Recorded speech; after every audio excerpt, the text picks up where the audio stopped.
اے ایمان والو اپنے آپ کو ہلاکت میں مت ڈالو۔ اور یہ جو میں نے آیت کریمہ تلاوت کی اس کا ترجمہ یہ ہے، ان اللہ یأمرکم ان تؤدوا الامانات الی اہلہا واذا حکمتم بین الناس بالعدل۔ اللہ سبحانہ وتعالیٰ تمہیں حکم دیتا ہے کہ تم امانتوں کو اس کے اہل میں ادا کرو، اہل کی طرف ادا کرو۔ ان تؤدوا الامانات الی اہلہا واذا حکمتم، اور جب تم فیصلہ کرو لوگوں کے درمیان، بالعدل، انصاف کے ساتھ فیصلہ کرو۔ یہ دو آیتوں میں کیا ربط ہے اس کا مضمون مختصر آپ حضرات کے سامنے پیش کروں گا تاکہ ہماری زندگی میں آسانیاں، سہولت اور صحیح فکر ہمیں مل جائے۔ دیکھیے اللہ تعالیٰ فرما رہا ہے اپنے آپ کو ہلاکت میں مت ڈالو، بلکہ اگر کوئی اپنے آپ کو مار لیا، جس کیفیت میں بھی مار لیا، جس طریقے سے بھی مارا، تو اسے جہنم میں وہی سزا دی جائے گی۔ اگر کوئی چرا لیا اور اپنے آپ کو مار لیا، مار کے ختم کر دیا، زہر لیا، کھا پی لیا، مر گیا، پہاڑ پہ چڑھا، پہاڑ پہ چڑھ کے اپنے آپ کو گرا دیا اور ہلاک کر لیا۔ اسی طرح تیرنا نہیں آتا، پانی میں کود گیا اور مر گیا۔ یہ تمام جو صورتیں ہوتی ہیں اپنے آپ کو ہلاک کرنے کی، وہ حرام ہے، جائز نہیں ہے شریعت میں۔ اللہ نے سختی سے اس کو منع فرمایا۔ رسول کریم صلی اللہ علیہ وسلم نے ارشاد فرمایا، جو جس طرح سے اپنے آپ کو ہلاک کر لیا اسے سزا جہنم میں ویسی ملے گی، جس انداز سے بھی اس نے اپنے آپ کو ہلاک کر دیا جہنم میں اسے سزا ملے گی۔ سوال یہ پیدا ہوتا ہے کہ اپنے آپ کو مارنے کے بعد پھر سزا کیوں؟ سزا کیوں؟ موت تو آنی ہے، یہ اللہ تعالیٰ کی جانب سے آتی ہے، موت تو برحق ہی ہے۔ اپنے آپ کو مار رہا، دوسروں کو تو نہیں مار رہا نا، انہیں خود کا نقصان کر رہا، دوسروں کو نہیں کر رہا ہے۔ تو اس کے اندر اہمیت یہ ہے کہ جو آپ کی، ہماری جو جان ہے وہ اللہ کی امانت ہے، اس کی حفاظت ضروری ہے۔ اگر آپ اس کی حفاظت نہیں کریں گے، امانت کی حفاظت نہیں کریں گے تو اللہ سزا دے گا۔ یہ امانت ہے، سر سے لے کر پیر تک، سر سے لے کر پیر تک جتنے ہمارے اعضاء ہیں سارے کے سارے امانتیں ہیں۔ جیسا اللہ نے دیا ہم کو ویسے ہی رکھنا، اور وہ جو حکم دیا ویسے ہی رکھنا ہم پر لازم ہے۔ اگر نہیں رکھتے ہیں تو عند اللہ مجرم ہیں، ہم امانت ادا کرنے والے نہیں، یاد رکھو۔ اس حدیث سے آپ کو بالکل واضح ہوگا تاکہ آپ کو اور سمجھ میں آ جائے۔ حضرت بخاری شریف میں امام بخاری جگہ جگہ اس حدیث کو لے آئے ہیں۔ حضرت ام سلیم رضی اللہ عنہ، حضرت ام سلیم رضی اللہ عنہ، ان کے صاحبزادے علیل ہوئے، بیمار ہو گئے، بہت بیمار ہو گئے، علاج کیا جا رہا تھا، مریض تھے، بہت زیادہ بخار اور دیگر امراض انہیں گھیر لیے۔ اور حضرت ام سلیم رضی اللہ عنہ کے شوہر جو تھے وہ صبح میں فجر کے بعد کمانے کے لیے باہر ضرورت کے تحت نکل گئے۔ ذہن میں بات تھی بیٹا بیمار ہے، بیٹا بیمار ہے، ذہن میں بات تھی۔ وہ کام کر کے جب گھر لوٹے تو سب سے پہلا انہوں نے یہی سوال کیا، سب سے پہلا سوال جو کیا، ہمارے بچے کی حالت کیا ہے؟ تو تو انہوں نے ایک ایسا لفظ استعمال کیا، سکنا نفسہ، ایسا یا حضرہ، ایسا لفظ آپ نے استعمال کیا، ذو معنی، دو معنی جس کے نکلتے ہیں، سکون میں ہے، فرمایا اپنا سکنا نفسہ، ان کا نفس سکون میں ہے۔ تو یہ سمجھ گئے بیمار تھے اب اچھے ہو گئے، مگر ہوا کیا تھا جانتے ہو؟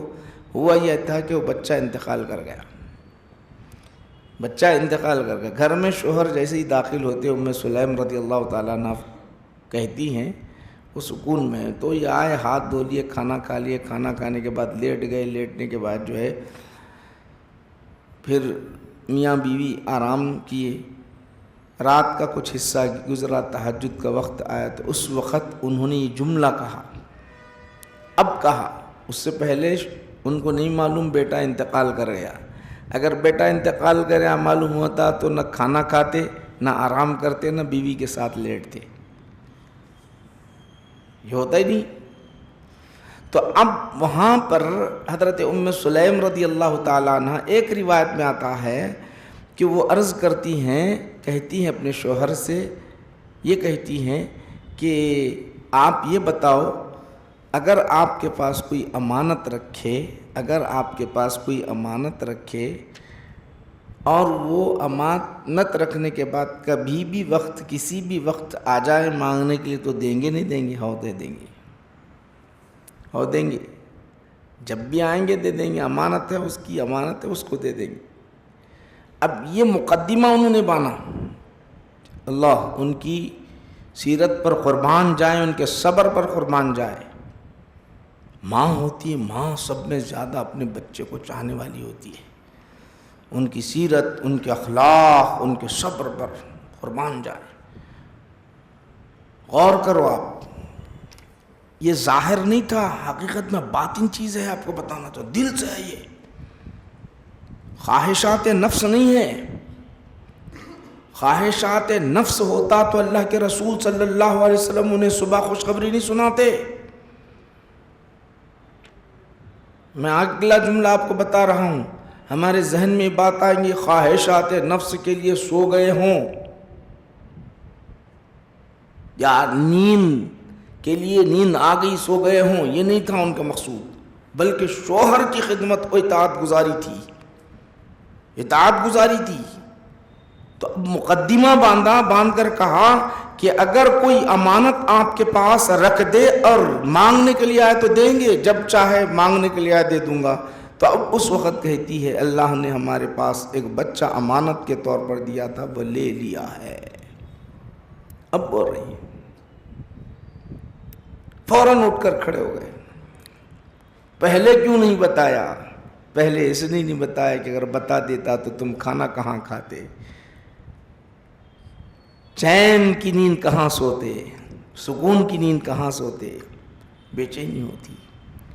یہ عمل کس کے لیے؟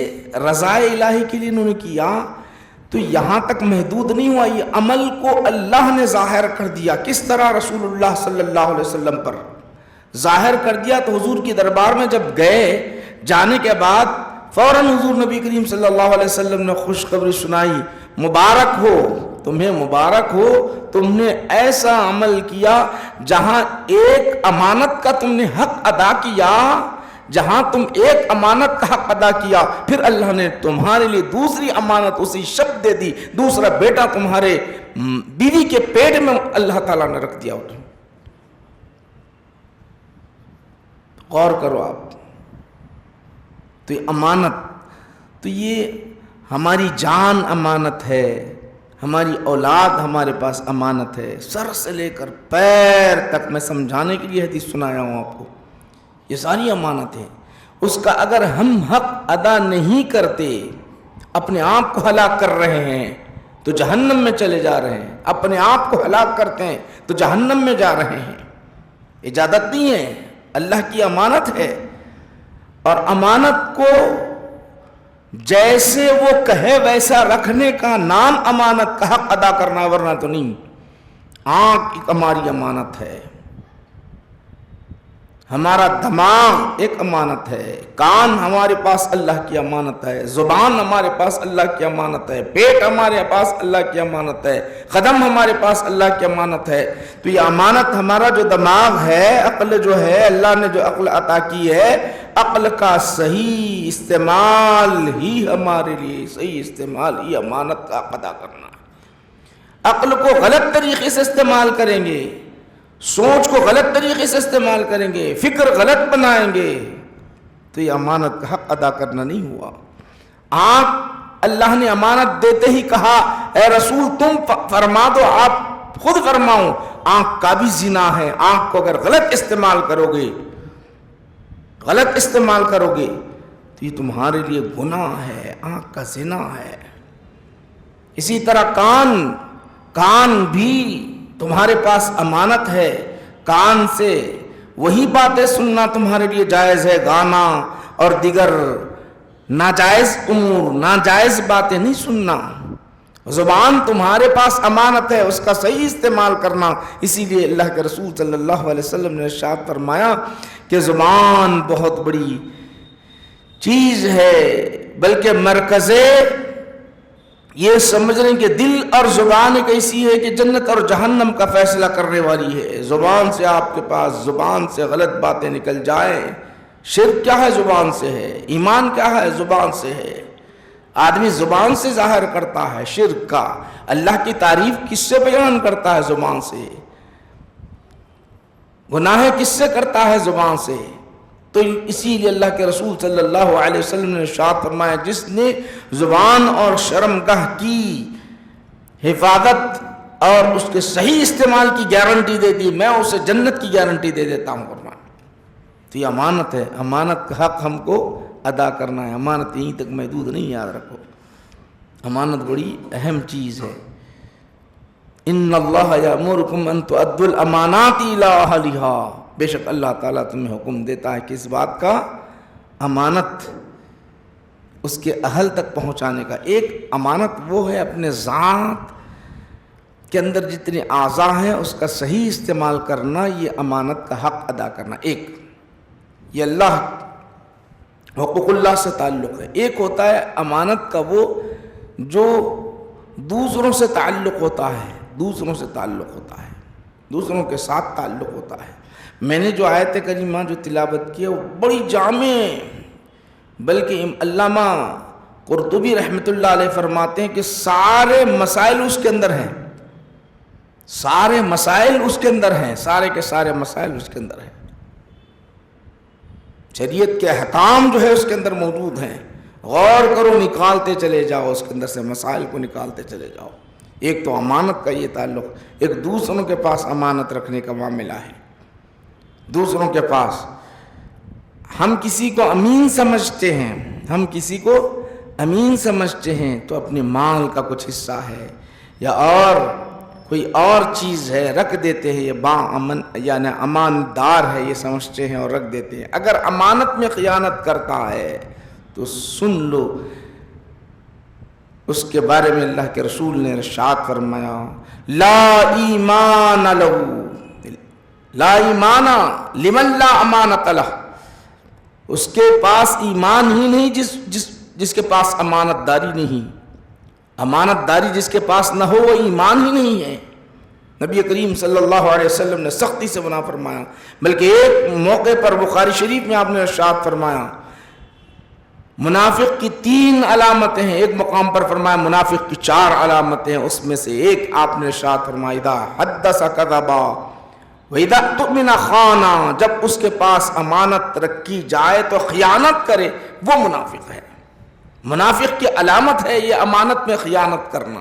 ہماری فکر فوراً مال کی طرف، دولت کی طرف، دنیا کی طرف جب دوڑتی ہے، چلے جاتی ہے، ہڑپ کرنے لگتے ہیں مال، تو سمجھ لو کہ منافقوں کی علامت ہے، اور ہماری ایمان جو ہے کامل ایمان ہمارا نہیں، یاد رکھو۔ آج یہ بہت بڑی خرابی ہمارے پاس آئی ہے، بہت بڑی خرابی۔ کسی طرح ہمارے پاس مال، آپ کو میں بتانا چاہ رہا ہوں، بخاری شریف میں ہم حدیثیں پڑھ چکے ہیں۔ ایک صحابی رسول میدان جنگ میں کس کے ساتھ ہیں؟ مسلمانوں کے ساتھ ہیں، مسلمانوں کے ساتھ ہیں، کافروں کے ساتھ لڑائی ہو رہی ہے، مسلمانوں کو فتح حاصل ہوئی، اور یہ جو ہے صحابی تھے، ان کو ایک تیر آیا، اور غلام تھے یہ، آیا اور انہیں لگنا تھا کہ وہیں پر شہید ہو گئے۔ آپ جانتے ہی ہیں جہاد کے میدان میں اگر کوئی مارا جائے تو شہادت کا جام پیتا ہے، جاتے وقت ہو یا آتے وقت ہو، یا کوئی بھی صورت میں اگر کسی صورت میں شہید ہو جائے۔ آپ ام حرام بنت ملحان رضی اللہ عنہ، سن لیجیے، آپ کو شک ہوگا اس لیے پہلے بتا رہا ہوں، ان کو کیا ہوا؟ ان کو یہ ہوا کہ ایک تیر آئی، آ کر لگی اور شہید ہو گئے، وہیں پر انتقال کر گئے۔ انتقال کرنا تھا کہ صحابہ کہنے لگے بڑی اچھی موت انہوں نے پائی ہے، شہادت کا جام انہیں مل گیا ہے، صحابہ تعریف کرنے لگے۔ تو اللہ کے رسول صلی اللہ علیہ وسلم نے ارشاد فرمایا تعریف نہ کرو، انہیں تو آگ، جہنم کی آگ جھلسا رہی ہے، انہیں تو آگ جلا رہی ہے، ان کو بولے۔ تیر آیا اور لگا اور انتقال کر گئے، مسلمان ہیں، ایمان کا انکار نہیں ہے، اسلام کا انکار نہیں ہے ان کے۔ جہنم کی آگ میدان جنگ کی بات ہے، میدان جنگ کی بات ہے، اور مسلمانوں کے ساتھ شریک، صحابہ کے ساتھ شریک۔ حضور کیا فرما رہے ہیں؟ حضور یہ فرما رہے ہیں کہ نبی کریم صلی اللہ علیہ وسلم یہ ارشاد فرما رہے ہیں انہیں آگ جھلسا رہی ہے، آگ جھلسا رہی ہے۔ صحابہ نے پوچھا یا رسول اللہ صلی اللہ علیہ وسلم کیوں؟ ہم نے دیکھا، اپنی نگاہوں سے دیکھا، میدان جنگ ہے، ہماری نگاہوں کے سامنے جام شہادت انہوں نے پی لیا یا رسول اللہ صلی اللہ علیہ وسلم۔ تو حضور نے فرمایا نہیں، امانت میں خیانت انہوں نے کی ہے۔ علم غیب رکھنے والے اللہ کے رسول صلی اللہ علیہ وسلم نے فرمایا، اللہ کے رسول جانتے ہیں انہوں نے کیا غلطی کی ہے، کیا خطا کی ہے۔ حضور نے ارشاد فرمایا وہ خطا کی وجہ سے جہنم کے آگ میں لپیٹے جا رہے ہیں۔ صحابہ نے پوچھا یا رسول اللہ کون سا عمل ہے؟ تو آقا نے فرمایا ان کے مال، ان کے سامان کی ذرا تلاشی تو لے لو، ان کے سامان کی تلاشی لے لو۔ جب وہ سامان کی تلاشی لی گئی، مختلف روایات آتے ہیں اس کے اندر یہ جوتوں کا جو تسمہ ہوتا ہے وہ نکلا، ابھی مال غنیمت تقسیم نہیں ہوا تھا۔ اللہ کے رسول صلی اللہ علیہ وسلم نے صحابہ کو مال غنیمت، جو مشرکین کا جو مال ہوتا ہے، جو مسلمانوں کو جو ملا، ابھی وہ آقا نے تقسیم نہیں فرمایا تھا، تقسیم سے پہلے انہوں نے چھپا کر رکھا تھا۔ یہ اللہ، یہ مال غنیمت امانت ہے، امانت میں انہوں نے خیانت کی، آگ انہیں جھلسا رہی ہے، آگ انہیں لپیٹی ہوئی ہے۔ ذرا غور کرو، ہم کتنے مال لوگوں کے لینے کی کوشش کرتے ہیں غلط طرح سے۔ امانت کے طور پر اگر کوئی رکھ دے یا قرض کے طور پہ ہم کو دے دے، یا اور کوئی ہمارے پاس گاڑی رکھا دے، یا اور کوئی چیز ہمارے پاس رکھا دے، تو امانت میں اتنی خیانت کرتے ہیں کہ اتنی خیانت، 10 مرتبہ مانگنے کے لیے آتا ہے، 10 مرتبہ مانگتا ہے، نہیں دیتے، تو یہ امانت میں خیانت ہو گئی۔ ہڑپنے کا ارادہ ہے تو امانت میں خیانت ہو گئی۔ کوئی عذر ہے الگ بات ہے، کوئی عذر ہے الگ بات ہے، اللہ معاف کر دے گا، مگر یہ معاملہ بڑا کٹھین ہے۔ اب اس بات کو ذرا غور کرو، تیر آئی لگی تو یہ شہادت کا سبب ہونا چاہیے تھا، شہید ہونا چاہیے تھا نا، ہونا چاہیے، مگر انہوں نے غلطی کیا کی تھی؟ مال انہوں نے رکھ لیا تھا۔ اسی طرح میں آپ کو بتانا چاہتا ہوں، انہوں نے، آپ بولیں گے یہ ذہن میں آئے گا بھئی شہادت کیسے بولیں گے، تو لڑ بھی نہیں رہے تھے، لڑ بھی نہیں تھے، آگے تیر لگی، اس کی وجہ سے ممکن ہو کہ عذاب ہو، یہ ایسا سمجھ میں آ جائے، نہیں، سن لو۔ ام حرام بنت ملحان رضی اللہ عنہ، وہ اللہ کے رسول صلی اللہ علیہ وسلم کے دربار میں عرض کرتی ہیں، حضور نے جب ان کو خوشخبری سنائی تھی میری امت کے چند افراد ایسے ہیں جو سمندر کے اندر سفر کرتے ہوئے کشتیوں میں بیٹھ کر سمندر میں دریا کے اندر سوار ہو کر جائیں گے اور جہاد کریں گے. بولے حضور نے پہلے خوشخبری سنائی تھی. تو حضرت ام حرام بنت ملحان اس وقت کہنے لگی یا رسول اللہ میرے لیے دعا کر دیجئے تاکہ میں اس میں شریک ہو جاؤں, مجھے جام شہادت مل جائے. تو اللہ کے رسول نے فرمایا ہاں تم شہید ہو جائیں گے. اللہ کے رسول نے کیا فرمایا؟ ہاں تم شریک رہیں گے اور تمہیں شہادت کا جام تمہیں ملے گا. تو ایسی ہوا حضرت معاویہ رضی اللہ تعالیٰ عنہ کا دور آیا. ام حرام بنت ملحان شریک رہی, بخاری شریف میں آتا ہے, شریک رہی اس جہاد میں.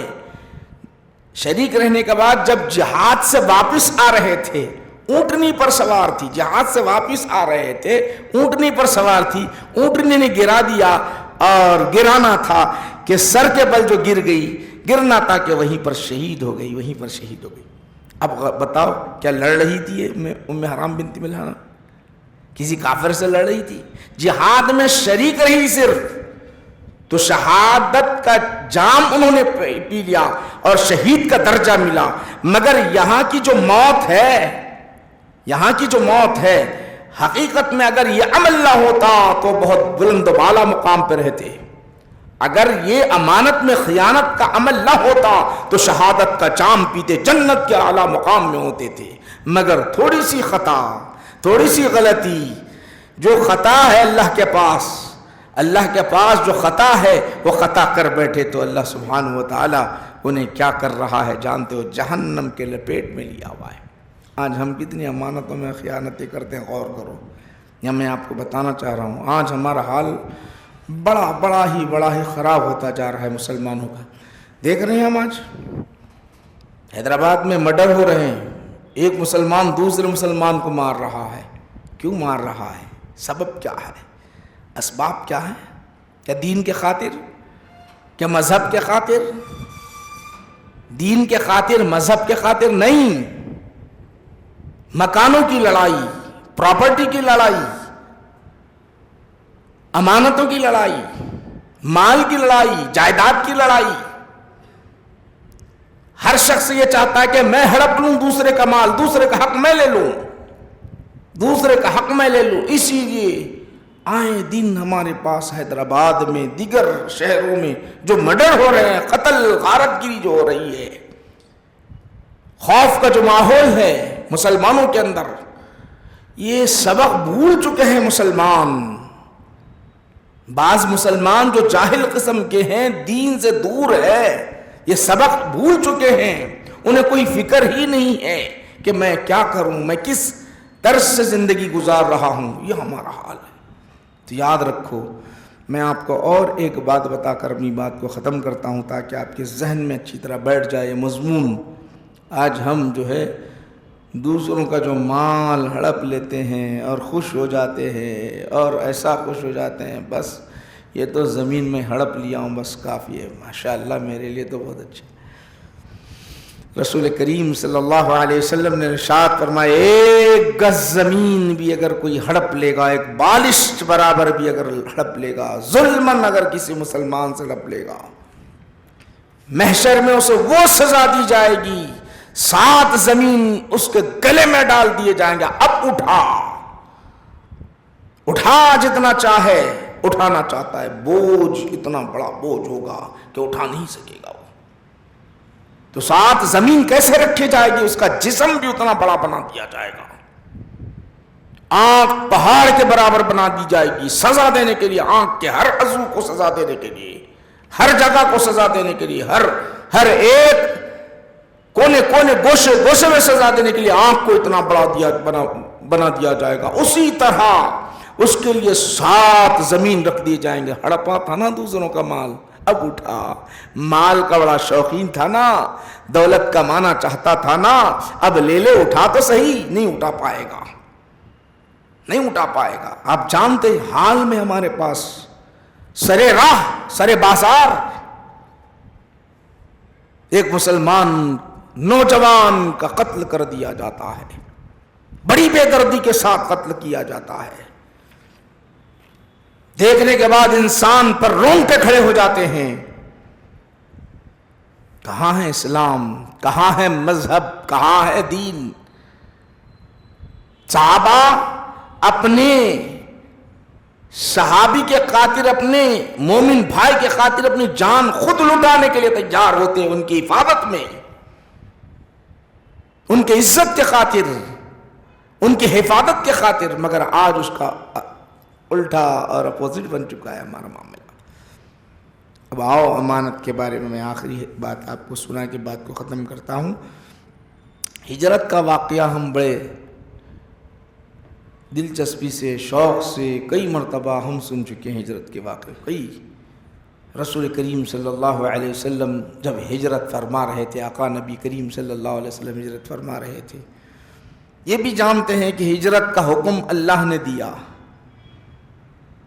بغیر حکم کہ آپ ہجرت نہیں کیے، اللہ کی مرضی کے مطابق ہجرت فرمائے، کیونکہ مکہ کے سارے لوگ آپ کے دشمن ہو چکے تھے.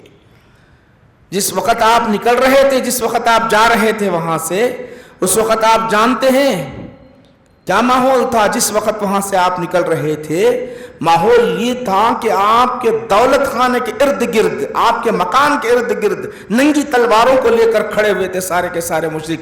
آقا نبی کریم صلی اللہ علیہ وسلم باہر نکلے اور ہم سب مل کر، نہیں ایک نہیں، سب مل کر حملہ کر دے اور نبی کریم صلی اللہ علیہ وسلم کو شہید کر دے، تاکہ قصاص کا معاملہ آئے تو سب مل کر دے دیں گے، تاکہ اگر دفاع کا معاملہ آئے تو سب مل کر دفاع کریں گے. یہ طے انہوں نے کر لیا تھا. تو آقا نبی کریم صلی اللہ علیہ وسلم جا تو رہے ایسے ماحول میں، مگر ایک چیز جو اہم چیز ہے، جو اللہ نے حکم دیا، وہ ادا کر کے جا رہے ہیں. اللہ کے رسول سیدنا علی مرتضیٰ رضی اللہ عنہ سے ارشاد فرماتے ہیں، دیکھو اے علی، کچھ امانتیں غیروں کے میرے پاس ہیں، اپنوں کی نہیں، غیروں کے میرے پاس ہیں، غیروں کے میرے پاس ہیں. تم دے دینا پھر آ جانا، یا ادا کرنا پھر آ جانا. بعد میں بھی ادا کر سکتے تھے، 1 سال کے بعد ادا کر سکتے تھے، یہ معاملہ ٹھنڈا ہونے کے بعد بھی ادا کر سکتے تھے. یہ معاملہ تو اتنا گرم ہے، اتنا معاملہ گرم ہے کہ جان جانے کا خوف ہے، جان جانے کا خوف ہے، ڈر ہے، سارے دشمن ہیں. مگر کون سی چیز یاد رکھ رہے ہیں، کون سی چیز ادا کر رہے ہیں؟ ذرا آپ نے سوچا ہے؟ آپ نے سوچا، غور کیا ہے؟ اللہ کے رسول نے فرمایا میرے پاس کچھ امانتیں ہیں، وہ ادا کرنا پھر آنا. حضرت علی کو وہاں پر روکا. اب یہاں مکہ کے اندر کوئی نہیں ہے، کوئی مکہ کے اندر کوئی نہیں ہے. حامی و مددگار سیدنا علی کرم اللہ وجہہ کا ظاہری طور پر، خدا کی ذات کے ظاہری طور پر کوئی نہیں ہے. سارے مشرکین یکجا ہیں، مسلمانوں کے مخالف، رسول کے مخالف، اسلام کے مخالف. حضرت علی کو چھوڑیں گے وہ؟ ذرا غور کرو. رضی اللہ عنہ کو حضور نے فرمایا لیٹو میرے بچھونے پر، امانتیں دینا پھر آنا. امانت کی اتنی اہمیت ہے، حضور نے فرمایا. تو صبح اٹھے، اٹھنے کے بعد سب کی جتنے مشرک ہیں، کافر ہیں، جتنی امانت ہے سب کے پاس آپ نے ادا کر دیا. سب کو کہا یہ امانت ہے، لے لو، آقا نے دیا، یہ امانت ہے، دے دو، یہ آپ کو امانت ہے. بعد میں بھی دے سکتے تھے. آج ہمارے کو ہے اتنی فکر میرے بھائیو امانت کا؟ سچ بتاؤ تو امانتیں 2 قسم کی ہوتی ہیں. ایک قسم وہ ہے اپنے ذات، خود ایک امانت، اللہ کی امانت ہمارے پاس ہے، اس کی حفاظت ضروری ہے. ایک وہ ہوتی ہے ہم دنیا والوں سے معاملہ داری کرتے ہیں، وہ ہم کو امین جان کر کوئی چیز لا کر دے دیتے ہیں، یا اللہ کہ ہر شے ہمارے پاس جتنی چیزیں ہیں وہ امانت ہیں، اس کے خلاف کرتے ہیں تو امانت کے خلاف خیانت ہے. 2 باتیں یاد رکھ لو، 2 حدیثیں جو اللہ کے رسول نے ارشاد فرمائی. لا ایمان لہ، اس کے لیے ایمان، لمن لا امانت لہ، لا ایمان لہ، اس کے لیے ایمان ہی نہیں جس کے پاس امانت داری نہ ہو. امانت حق ہم چھوٹا گناہ سمجھتے ہیں، شراب پینا بڑا گناہ سمجھتے ہیں، چوری کرنا بڑا گناہ سمجھتے ہیں، اس کو چھوٹا گناہ سمجھتے ہیں. اس کا شعور ہمیں نہیں ہے. اندازہ نہیں ہے اس کا، یہ چھوٹا گناہ ہے کچھ بھی نہیں، اور گناہ کو گناہ نہیں سمجھتے بلکہ لاشعوری طور پر خوشی کا اظہار کرتے ہیں، ارے میں تو مان ہڑپ لیا، ماشاء اللہ بھی کہہ دیتے ہیں، ماشاء اللہ میرے پاس اتنی دولت آئی ہے، کہاں سے آئی ہے بھائی؟ ماشاء اللہ کا لفظ آتا ہے حرام کی دولت پر، ارے یہ حرام کی دولت ہے، مسجد کو لگانا چاہے تو مسجد قبول نہیں کر سکتی، دینی معاملات میں لگانا چاہے تو دینی معاملات نہیں، زکوٰۃ میں خرچ کرنا چاہو تو زکوٰۃ نہیں، حج ادا کرنا چاہو تو حج ادا نہیں، عمرہ ادا کرنا چاہو تو عمرہ ادا نہیں ہوتا، عبادتوں میں یہ مال نہیں صرف کیا جا سکتا، اس سے خراب کون سا مال ہو سکتا ہے؟ اس سے خراب کون سا مال ہو سکتا ہے؟ یاد رکھو میرے بھائیوں، یہ امانت ایک بہت اہم چیز ہے، چند باتیں آپ حضرات کے سامنے پیش کیا ہوں۔ اللہ کے دربار میں دعا کرتا ہوں کہ پروردگار عالم ہم کو اپنی شریعت کو سمجھنے، اس پر عمل کرنے کی توفیق عطا فرمائے۔ اے اللہ ہمیں امانت دار بنا دے مولا کریم، شریعت کے پابند بنا دے، 5 وقت نماز پڑھنے کی توفیق عطا فرما، ہر گناہ سے ہماری حفاظت فرما، ہر گناہ سے ہماری حفاظت فرما۔ یہاں جتنے حاضر ہیں مولا کریم، ان کے جائز مقاصد میں کامیابی عطا فرما، ہم سب کو دین و دنیا کی نعمتوں سے مالا مال فرما۔ وصلی اللہ تعالیٰ علی خیر خلقہ سیدنا محمد وآلہ وصحبہ اجمعین والحمد للہ رب العالمین۔ کسی کوئی سوال پوچھنا ہے تو پوچھ لیجئے، جوابات دیے جائیں گے، پھر ہماری آج کی محفل سلام پر انشاءاللہ اختتام پذیر ہوگی۔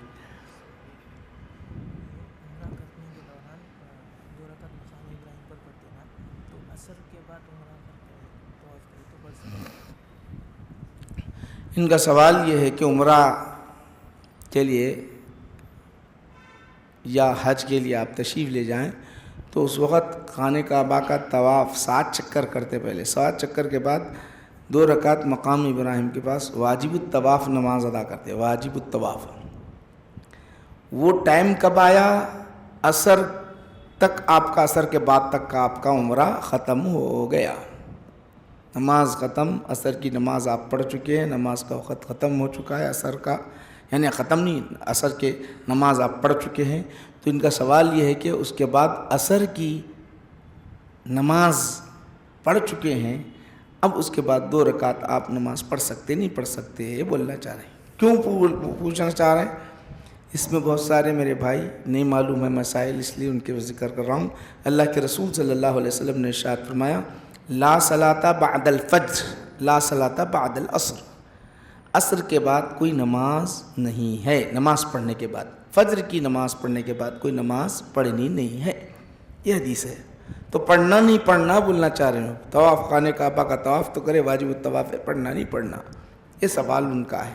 حدیث میں تو آیا منع، جب منع ہے تو نہیں پڑھنا، مغرب کے بعد ہی پڑھنا، جب منع ہے تو نہیں پڑھنا، مغرب کے بعد پڑھ لینا، بات کبھی بھی پڑھ لو وہ ہو جاتی ہے، یاد رکھ لیں۔ امام شافعی رحمۃ اللہ اور دیگر ائمہ کے پاس پڑھ لیتے ہیں، وہ ہمارے کو، ہم اس کا جو ہے جواب نہیں دیں گے۔ ہمارا جو مسئلہ ہے، ہم کہتے ہیں کہ لا صلاۃ بعد العصر، عصر کے بعد کوئی نماز نہیں ہے۔ نماز کا مطلب نفل نماز، سنت نماز نہیں ہے۔ اور کسی کا کوئی سوال؟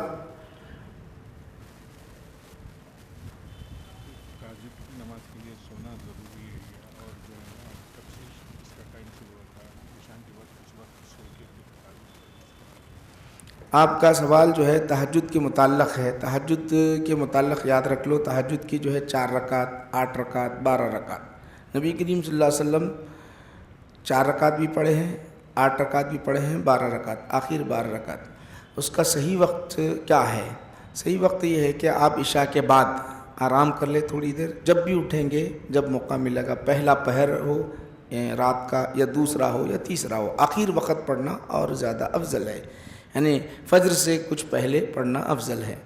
ہاں اب رہا بعض اوقات ہمارے پاس عموماً کیا ہوتا ہے جو ہے شب معراج ہے، شب برات ہے، شب قدر ہے، اس وقت جو ہے ساری رات نوجوان جو ہے جگتے، پھر جو ہے تہجد کی نماز پڑھنا ہے، بلکہ تہجد بولیں گے نہیں بولیں گے، تہجد کس کو کہتے ہیں، یہ مسئلہ آتا ہے۔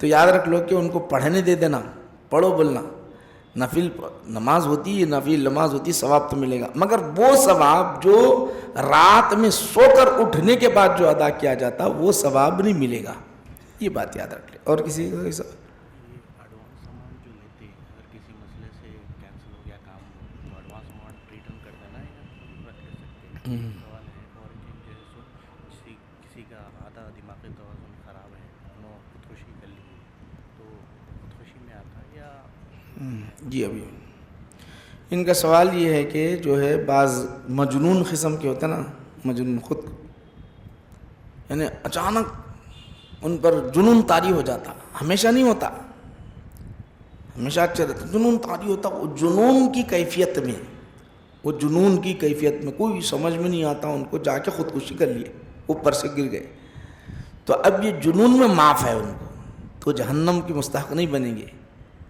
یہ جنون کی وجہ سے، یہ پاگل پن کی وجہ سے عند اللہ اللہ معاف کر دے گا۔ جنون ہے نا بھائی، پاگل پن ہے، پاگل پن کی وجہ سے ان کو نہیں معلوم ہے، وہ اس موقف میں آ گئے وہ اب اس وقت کہ شریعت کیا ہے، اسلام کیا ہے، اسلام کے علاوہ کیا ہے، ان کو نہیں معلوم ہے، تو ایسے شخص کے لیے جو ہے نا۔